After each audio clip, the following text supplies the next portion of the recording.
La primera carta a Timoteo, ya estamos llegando a su final ya. Nos queda este sermón y después 2 capítulos más, en torno de 10 sermones más o menos. No, hace nada. Quedan en torno de unos 4 o 5 sermones más para terminar esta carta.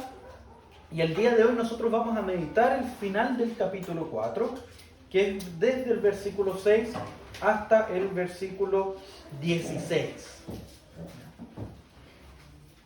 Desde el versículo 6 hasta el 16. Y es aquí donde nosotros vamos a aprender a cómo enfrentar la apostasía. ¿Se recuerdan que la semana pasada nuestro presbítero Patricio nos instruía en torno de esta realidad que estaba enfrentando la iglesia que pastoreaba Timoteo, que ellos estaban enfrentando la apostasía? Y apostasía era básicamente, por así decirlo, hacer el movimiento contrario al de la vida del apóstol Pablo. ¿Se acuerdan que Pablo perseguía a la iglesia? Y luego de eso, después de un evento con un caballo, tuvo unos problemitas ahí, él ve al Señor, ve como Cristo le instruye, le dice: ¿por qué me persigues? Y es ahí donde él pasa de tener un corazón de piedra a un corazón de carne.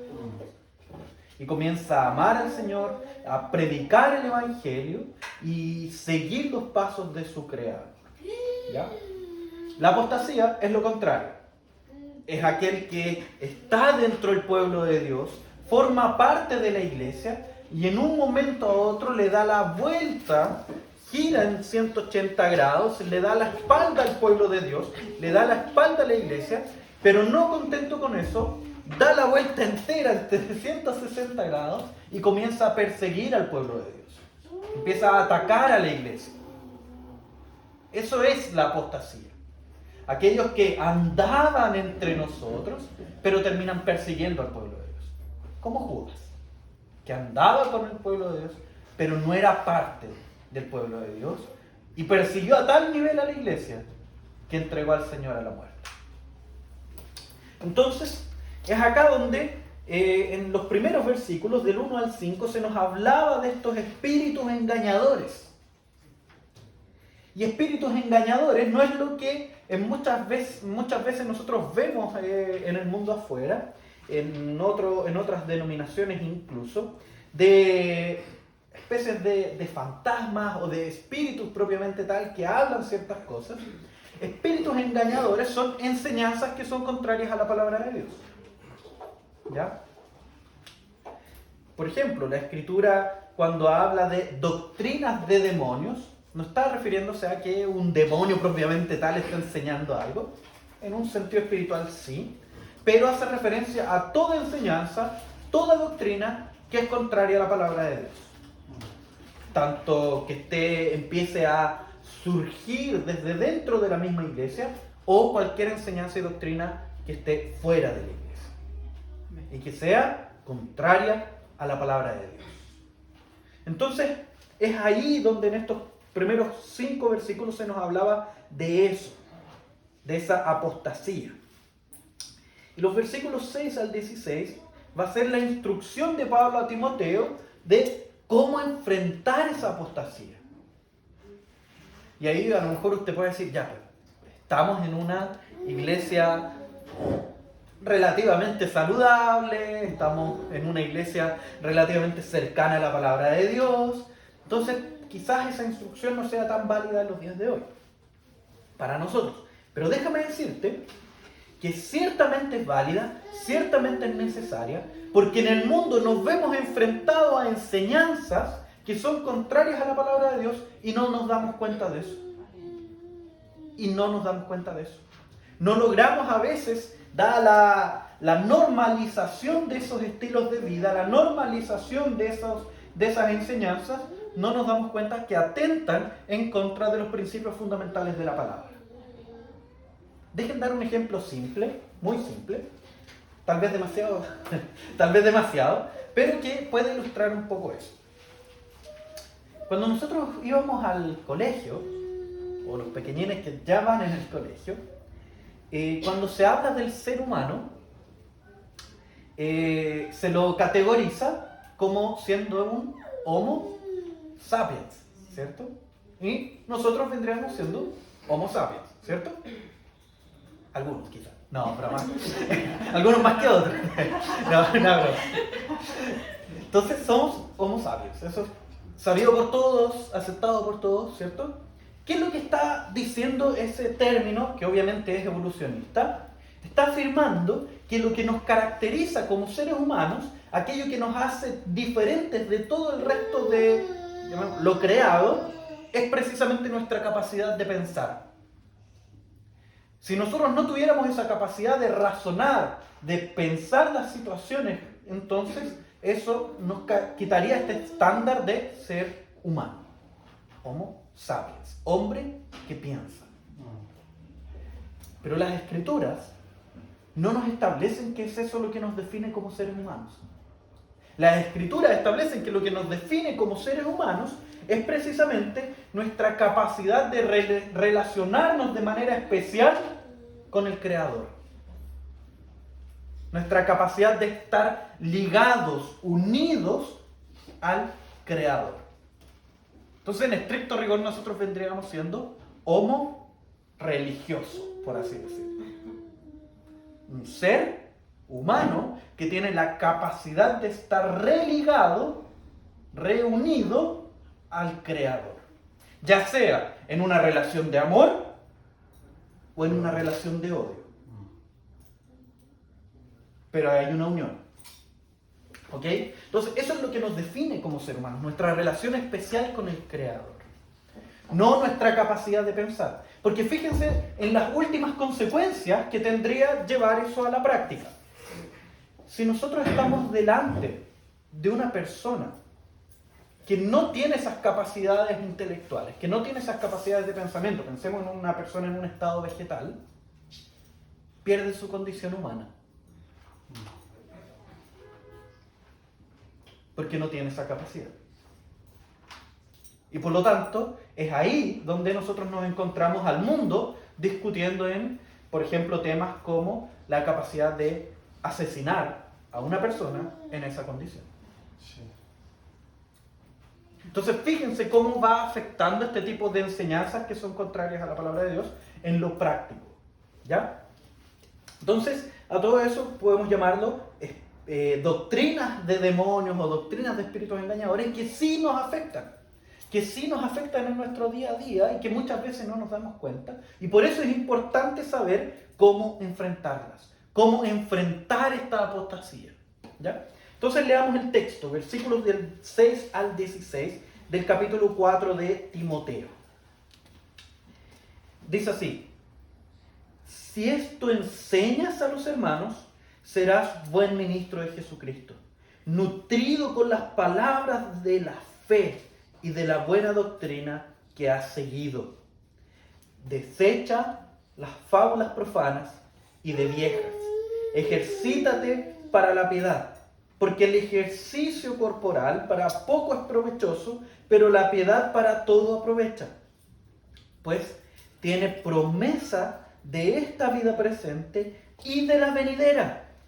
Palabra fiel es esta y digna de ser recibida por todos, que por esto mismo trabajamos y sufrimos oprobios, porque esperamos en el Dios viviente, que es el Salvador de todos los hombres, mayormente de los que creen. Versículo 11. Esto manda y enseña. Ninguno tenga en poco tu juventud, sino sé ejemplo de los creyentes en palabra, conducta, amor, espíritu, fe y pureza. Entre tanto que voy, ocúpate en la lectura, la exhortación y la enseñanza. Versículo 14. No descuides el don que hay en ti, que te fue dada mediante profecía con la imposición de las manos del presbiterio. Ocúpate en estas cosas, permanece en ellas para que tu aprovechamiento sea manifiesto a todos. Ten cuidado de ti mismo y de la doctrina. Persiste en ello, pues haciendo esto te salvarás a ti mismo y a los que te oyen. Entonces, en este enfrentamiento, en esta batalla, en esta guerra contra la apostasía, nosotros debemos entender tres cositas. ¿Cómo nosotros vamos a enfrentar esta apostasía? Primero, por medio de la enseñanza. Segundo, por medio de dejar atrás ciertas prácticas, ciertas cosas, ciertos elementos. Y tercero, por medio de la perseverancia. Enseñanza, dejar atrás y perseverancia. Entonces, ¿qué nos enseña este texto acerca precisamente de enseñar? Fíjense, si esto enseñas a los hermanos, serás buen ministro de Jesucristo. Entonces, ciertamente, y como pastor también lo digo, una de las cosas que pasa constantemente por nuestra cabeza es cómo poder hacer las cosas bien. Cómo poder ser un buen pastor, porque nuestro ejemplo de buen pastor es precisamente Cristo. Y eso en ciertos momentos de nuestra vida atormenta nuestro corazón. ¿Ya? Pero es aquí donde Pablo intenta calmar el corazón de Timoteo, un joven pastor de 30 y pocos años, y precisamente le dice, mira, si esa es tu preocupación, yo te voy a mostrar cómo salvaguardarla, cómo cuidarla. Y es, si esto enseñas a los hermanos, serás buen ministro de Cristo. Y ahí uno puede preguntarse, ¿qué es esto que debe ser enseñado? Es precisamente todo lo que vimos hacia atrás. Mostrarles y advertirles a la hermandad que existen espíritus engañadores, existen falsas doctrinas, existen en el mundo enseñanzas que buscan robarse nuestro corazón.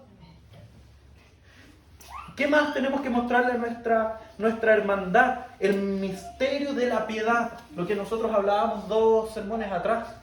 La obra de Jesucristo, mostrarla por sobre todas las cosas. Presentar también cuáles son los requisitos de los líderes en la congregación.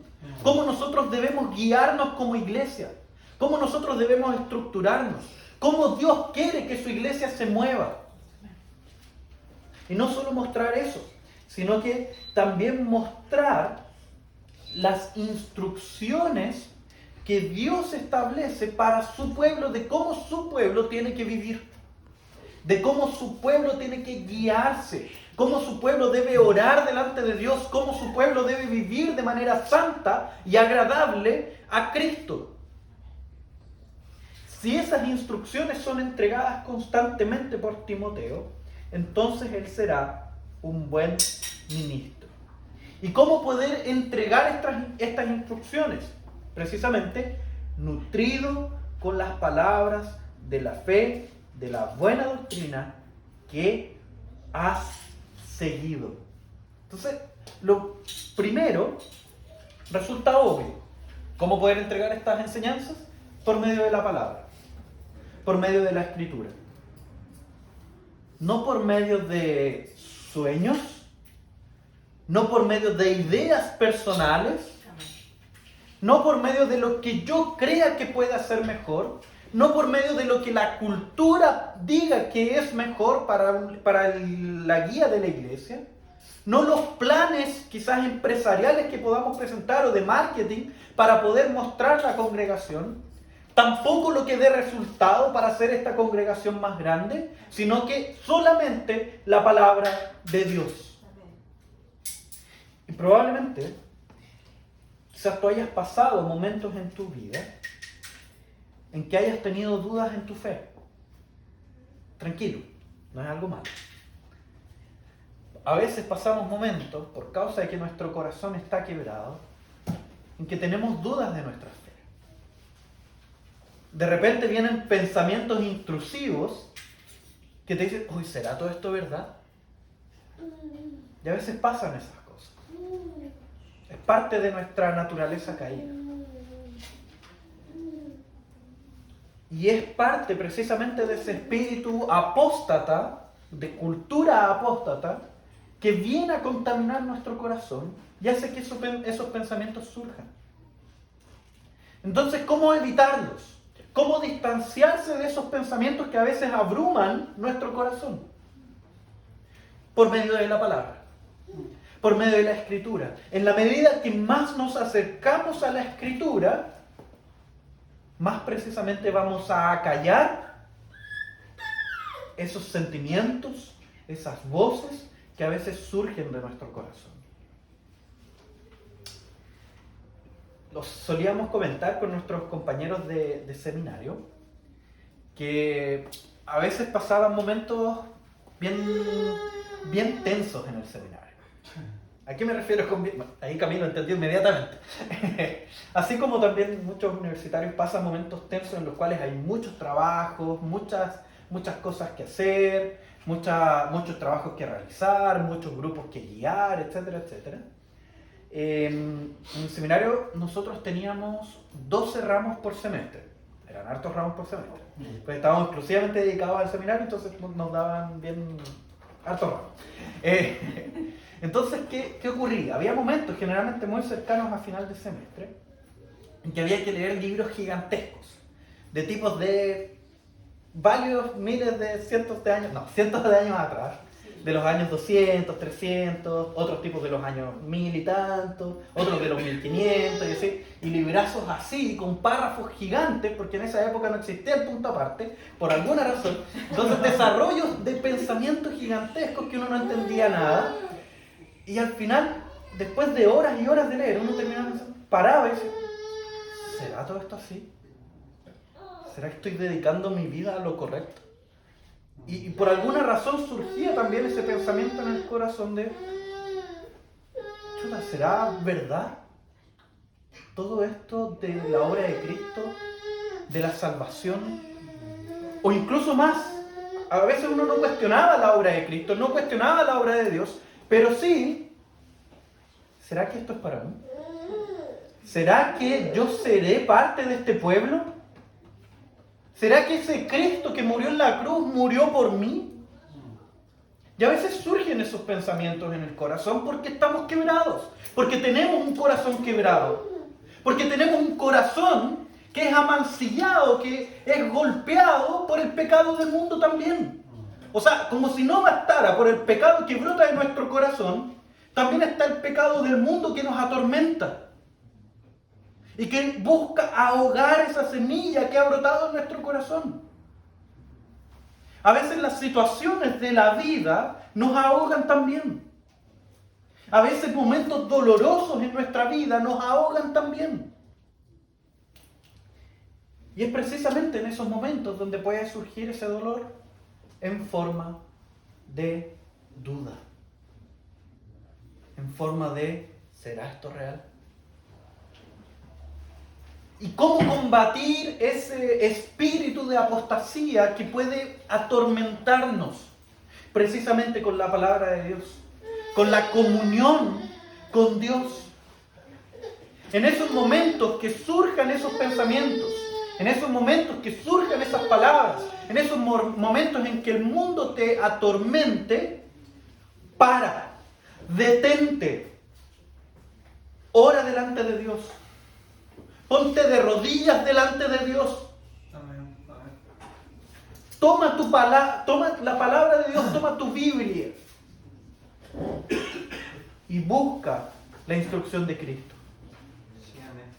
Cristo es aquel que va a instruir nuestro corazón por medio de esta palabra, porque estas palabras son verdad. Y Cristo mismo es la verdad.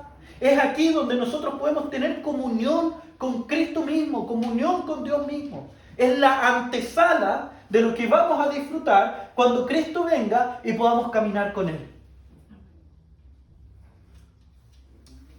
Ciertamente, el anhelo del creyente es poder ver aquel día en que Cristo venga, tome nuestra mano y responda todas las preguntas que tenemos en nuestro corazón.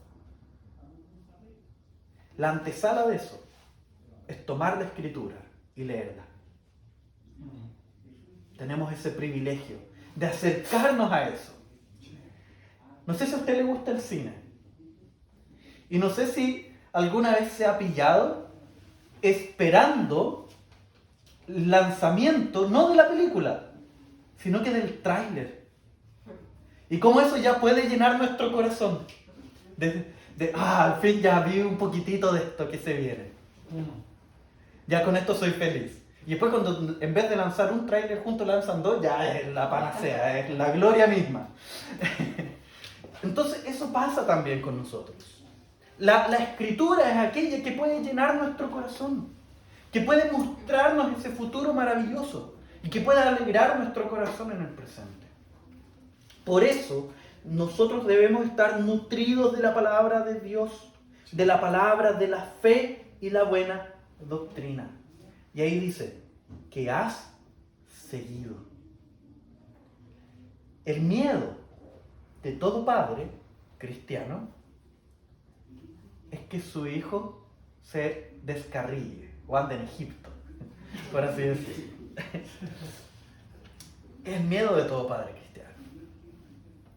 Si tú tienes ese miedo en tu corazón, te invito a seguir la palabra de Dios.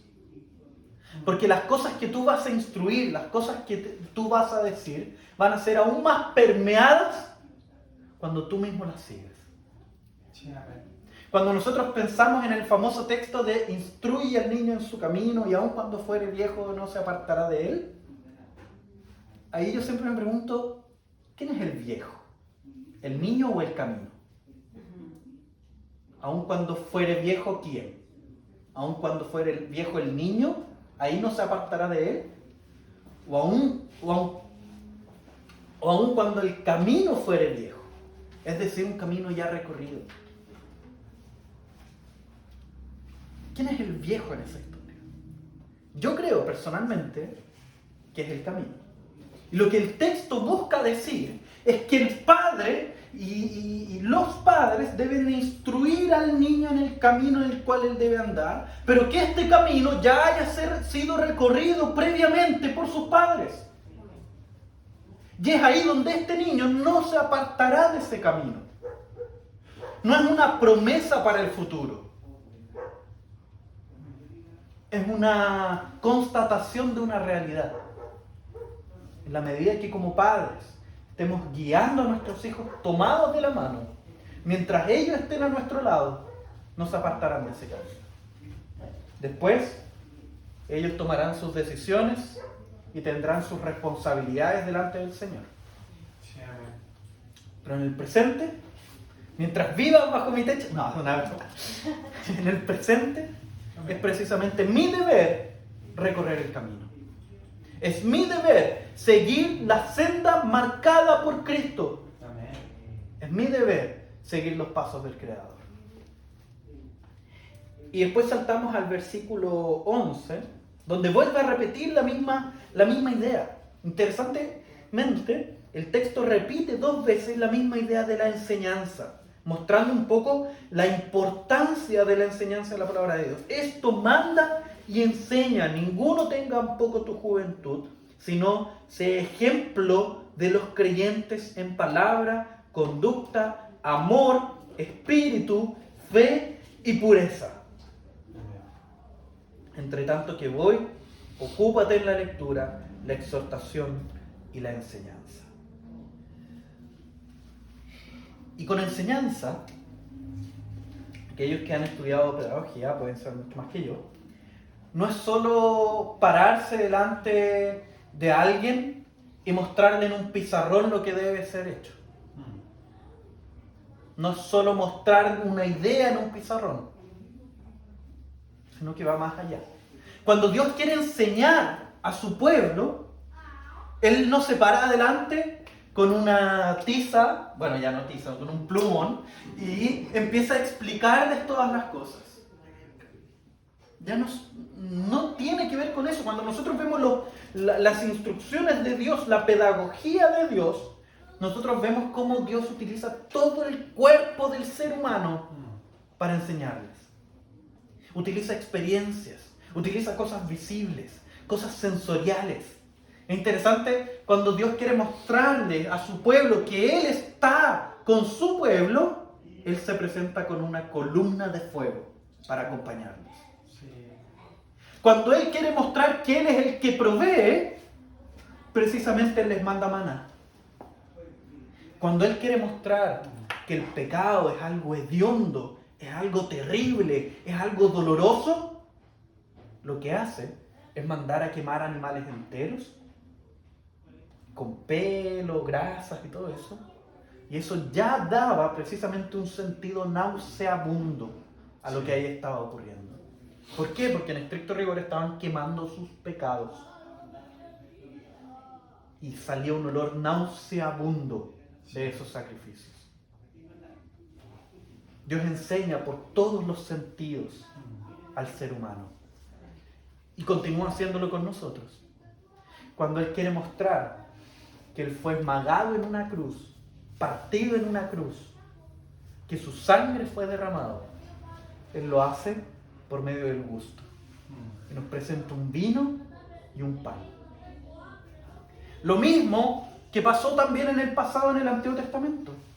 Cuando quiso mostrarles que para que ellos vivieran fue necesario un sacrificio amargo, Él les hizo cocinar un animal con hierbas amargas. Precisamente para eso. Mostrarles que ellos vivieron, obtuvieron la vida, gracias, o ellos no murieron, gracias a que hubo un cordero sacrificado con hierbas amargas. Y ese sacrificio es amargo, pero trae vida. Muy bien, entonces la enseñanza debe ser precisamente viviéndola, caminando por medio de ella.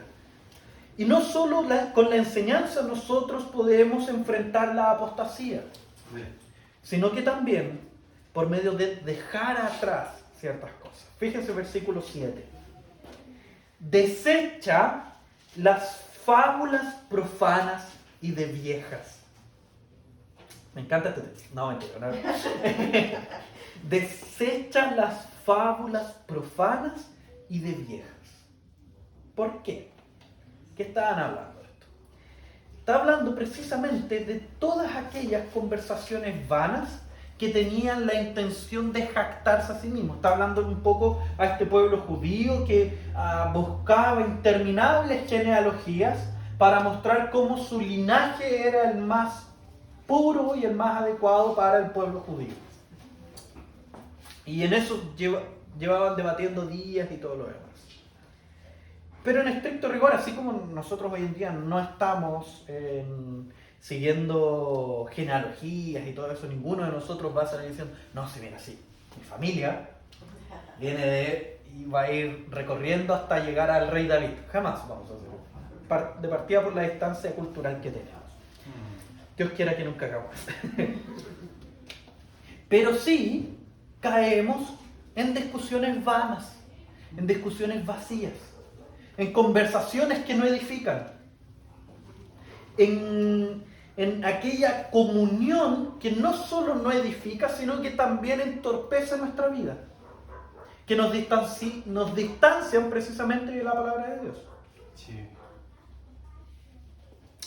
Continúa el texto. En estas fábulas profanas y de viejas, ejercítate para la piedad. Es aquí donde nosotros vemos como, por ejemplo, el mundo le encantan estas conversaciones vanas, estas conversaciones vacías. Yo ya les he comentado antes, pero me gusta mucho una página que se llama Terraplanistas contra Terraglobistas, porque sale cada cosa graciosa, me muero de la risa. Pero en fin, el tema es cómo nosotros vemos cómo gente gasta su tiempo, bueno, yo lo gasto entreteniéndome, pero bueno, en fin, cómo gente gasta su tiempo, sus recursos, precisamente en cuestiones vanas y vacías. Cómo gastan sus recursos intentando probar lo improbable, intentando desmentir la realidad propia, y aún así gastan toda su vida en eso. ¿Para qué decir de lo que nosotros vemos en el mundo con relación al horóscopo, que cada vez crece más las relaciones entre fechas, días, planetas y todo lo demás? Que nuevamente son cuestiones vacías. Son ideas que cautivan las emociones y quitan la responsabilidad de nuestra vida. ¿A qué me refiero con que quitan la responsabilidad de nuestra vida? Si una persona se comporta mal, puede perfectamente aludir de que es responsabilidad de que es Cáncer. O porque es Escorpión. Malditos Escorpión. No, mentira. No. Precisamente es esa la forma de ver esta realidad. Y es ahí donde en estas cuestiones vanas ellos pierden la responsabilidad, porque ellos ya no son responsables de sus actos, sino que es otra cosa. Y en el cristianismo no lo hemos hecho tan mal tampoco. En el cristianismo nosotros hemos aceptado, por ejemplo, las palabras de aquellos que son como medios o instrumentos de esta persona que se gira en un momento del culto y nos dice, mira, tú estás viviendo esta situación, estás viviendo de esta manera, y Dios te tiene un mensaje. Y nos empiezan a instruir en cómo vivir. O nos empiezan incluso a mostrar, mira, tú tienes que tomar esta decisión en tu vida. Eso es muy distante de la palabra de Dios. ¿Por qué es distante de la palabra de Dios? Porque nuevamente la Escritura constantemente nos llama a nosotros ser responsables delante de Dios. ¿Y qué es lo que hace este tipo de actos? Quitan, eliminan la responsabilidad. Si este instrumento me mandó a tomar una decisión y era una mala decisión, yo no soy responsable de esa decisión. Es Dios el responsable, porque me lo dijo a través de esta persona. O esta persona es responsable porque se equivocó y no me entregó el mensaje de Dios. Pero yo no. Entonces vean como cristianismo nos hemos hecho agua. Nos hemos hecho agua y por eso no hemos impactado este mundo. Por eso no hemos impactado esta ciudad que tiene una enorme cantidad de evangélicos, una enorme cantidad de cristianos, vive sumida en el alcohol. Es una ciudad, es un municipio que está sumido en el pecado. Es cosa de salir en las noches por Coronel. Sí. Y nosotros podemos ver gente que está sumida en el pecado, que está entregada al pecado. Si caminamos más allá, vamos a llegar a Lota. Y vemos exactamente lo mismo. Ciudades profundamente evangélicas, pero donde el evangelio no ha hecho raíces. ¿Por qué? Porque nos hemos conformado con aguachentas y vacías palabras que no son de la palabra de Dios. Nos hemos conformado, como dice el texto, con fábulas profanas y de viejas. Y no nos hemos ejercitado en la piedad. Y aquí viene el palo, a lo mejor no para otras denominaciones, pero sí para nosotros. Quizás nosotros como iglesia presbiteriana, que somos una iglesia pequeña e ínfima, de más de 150 años, y no hemos logrado impactar a pesar de jactarnos de tener la sana doctrina, porque probablemente no nos hemos ejercitado en la piedad. No nos hemos ejercitado en vivir el evangelio como corresponde. Lo hemos dicho con nuestras voces, pero no con nuestras manos, no con nuestra vida, no con nuestro corazón. Y ese es el mea culpa que debemos hacer como iglesia presbiteriana en Coronel. Amén. Que quizás no hemos impactado como corresponde, porque no estemos viviendo el evangelio como corresponde. Y por lo tanto, esa manera de vivir debemos dejarla atrás. ¿Por qué? Porque el ejercicio corporal para poco es provechoso, pero la piedad para todo aprovecha. Pues tiene promesa de esta vida presente y de la venidera. La vida del evangelio va a traer una buena vida a tu presente. Va a traer buenos pasos a tu vida. Va a traer buenas decisiones para tu manera de vivir. Pero no es eso lo que buscamos. No es eso lo que debemos buscar. Debemos buscar precisamente lo que dice a continuación que acabamos de leer. No solo la vida presente, sino que también de la venidera. ¿Por qué?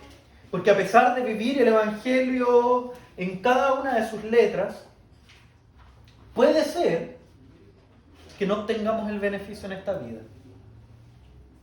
Puede ser que por presentarle el pecado a nuestros compañeros de trabajo, que por presentarle el pecado a nuestros compañeros de universidad, por presentarle el pecado a nuestra familia y mostrarles la gracia que hay en Cristo Jesús, nosotros nos ganemos precisamente el desprecio.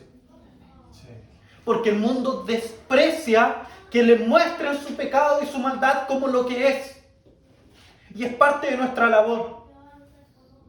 Y así como Cristo fue perseguido, puede ser que nosotros también. Pero aún así nuestro corazón se va a mantener alegre. Porque nuestra esperanza es futura. Porque nuestro tesoro no está en esta tierra, porque si no seríamos los más dignos de conmiseración, de que sientan pena por nosotros. ¿Por qué? Porque nuestro tesoro está en el cielo. Porque nuestra recompensa está en la maravillosa obra de Cristo que fue completada, donde Él ascendió a los cielos, y de la misma forma nosotros ascenderemos. Y podremos disfrutar de un cielo nuevo y una tierra nueva. Entonces debemos dejar atrás, en estricto rigor, esperanzas que ya hemos depositado en esta tierra. Entonces, ¿qué hay que dejar atrás? Fábulas profanas y esperanzas falsas. Entonces ya hemos aprendido que para enfrentar la apostasía debemos enseñar, vivir la palabra de Dios, en primer lugar. En segundo lugar, debemos dejar atrás fábulas profanas. ¿Y qué más había dicho yo? ¿Y de viejas? ¿Ya? ¿Y qué más? Falsas esperanzas. Muy bien, están atentos. Qué bueno. Entonces tenemos que dejar falsas esperanzas atrás. Y también, además de enseñar y de dejar atrás estas cosas, debemos perseverar. Fíjense lo que dice el versículo 14 en adelante. No descuides el don que hay en ti, que te fue dado mediante profecía en la imposición de las manos del presbiterio. No descuides el don que hay en ti. Persevera, hermano. Cada uno de nosotros ha recibido dones de parte del Señor. Y esos dones son para la edificación del pueblo de Dios. Amén. Esos dones no son para ti. Son para la edificación del cuerpo de Cristo. Y si tú no los ejerces, estás impidiendo el crecimiento del cuerpo de Cristo. Tú que eres padre, a lo mejor sepas que si de repente tú ves a tu hijo que tiene a lo mejor un brazo mucho más corto que el otro, está creciendo de manera dispar, probablemente eso te preocupe. ¿Por qué no nos preocupa eso del cuerpo de Cristo? Cuando vemos que el cuerpo de Cristo no está creciendo de manera saludable, probablemente sea responsabilidad, primero mía. Porque a lo mejor yo no estoy ejerciendo los dones que Dios me ha dado para el crecimiento del cuerpo de Cristo. Entonces, no descuiden el don que hay en cada uno de ustedes. Ejérzanlo. Buscan la manera de ejercitar sus dones. Y dones no tienen nada que ver con cargos. No es que se necesite de un cargo para ejercer el don que yo tengo para aconsejar a la gente. No es que yo necesite un cargo para ejercer el don que tengo para consolar a mis hermanos. No es que yo necesite un don para poder ejercitar este ejercicio del liderazgo y de acompañar a la hermandad a acercarse a la palabra de Dios. No se necesitan cargos. Se necesitan corazones que amen a Cristo por sobre todas las cosas y amen el cuerpo de Cristo. ¿Se acuerdan de la historia de Pablo? Cuando él se convirtió, que les mencioné al principio. Y Pablo estaba persiguiendo a la iglesia. Y Cristo les dice, ¿por qué me persigues? Cuando hablamos de la edificación de la iglesia, hablamos de la propia edificación del cuerpo de Cristo. Amén. Entonces no descuidemos el don que hay en cada uno de nosotros. Y después continúa. Dice que te fue dado mediante profecía con la imposición de las manos del presbiterio. Y qué interesante el término profecía, Porque profecía no hace referencia a adivinación del futuro, como algunos puedan decir. Profecía hace referencia precisamente a la exhortación de la palabra. A la exhortación de la palabra, el llamado al arrepentimiento, el llamado a buscar a Cristo y la cruz. Eso es profecía. Y mediante la exhortación de la palabra es precisamente que Timoteo fue llamado a ejercitar sus dones.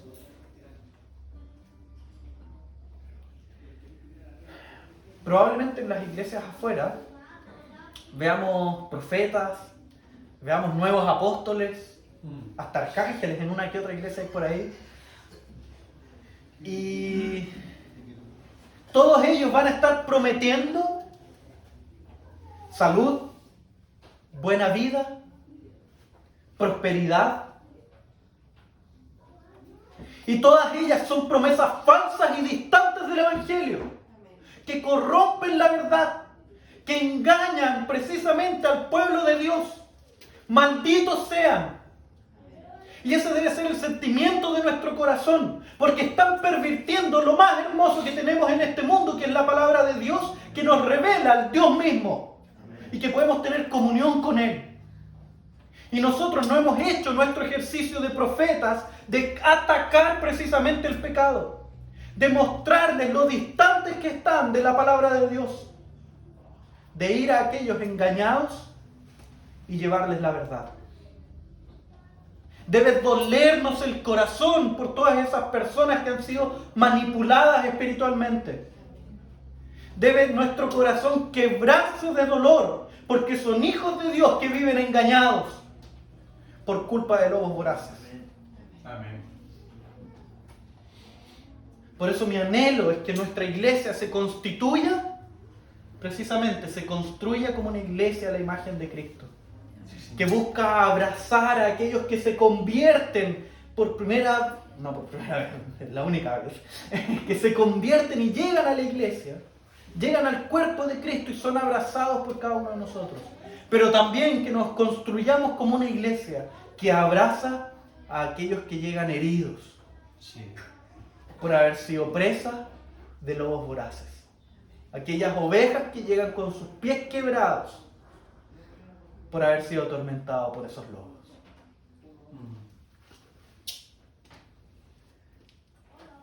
Ocúpate, versículo 15, en estas cosas. Permanece en ellas para que tu aprovechamiento sea manifiesto a todos. Ten cuidado de ti mismo y de la doctrina. Persiste en ello. Fíjense cómo la perseverancia está constante en este texto. Dice, permanece en estas cosas, avanza en estas cosas, persiste en estas cosas. Y haciendo esto te salvarás a ti mismo y a los que oyeren. Qué dolor sería para cada uno de nosotros saber que alguno de los que está aquí reunidos, en un futuro, llegásemos a saber que está distante de la palabra de Dios. Y para que esto no ocurra, para que no suframos ese dolor, los invito a que cada uno de nosotros pueda permanecer en la doctrina de Dios, pueda dar el brazo para el que está a su lado, para que juntos corramos esta buena carrera, para que juntos perseveremos este santo evangelio, para que juntos podamos mirar hacia la cruz de Cristo y encontrar ahí el lugar de dependencia de nuestra vida. Te invito a que tú puedas mostrarle la cruz a cada una de las personas que está aquí presente. Te invito a que podamos vivir como un pueblo que ama al mismo Señor.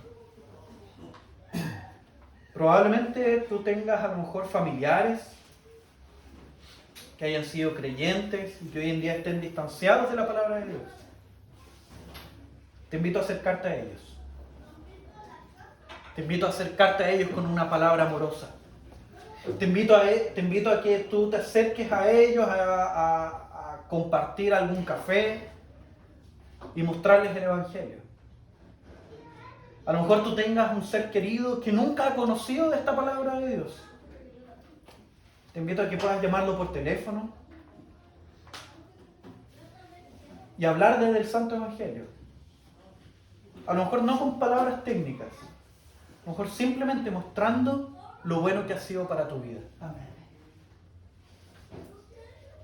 Con eso, si es voluntad de Dios, la salvación llegará a esa casa. Amén.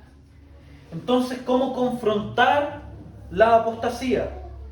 Enseñando, enseñando y enseñando.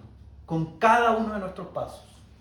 ¿Cómo enfrentar la apostasía? Dejando atrás precisamente el ego que surge en nuestro corazón. Dejando atrás estas palabras vacías. ¿Cómo enfrentamos la apostasía? Además de enseñar y de dejar atrás palabras vacías, perseverando en el Santo Evangelio de Dios. Oremos, hermanos.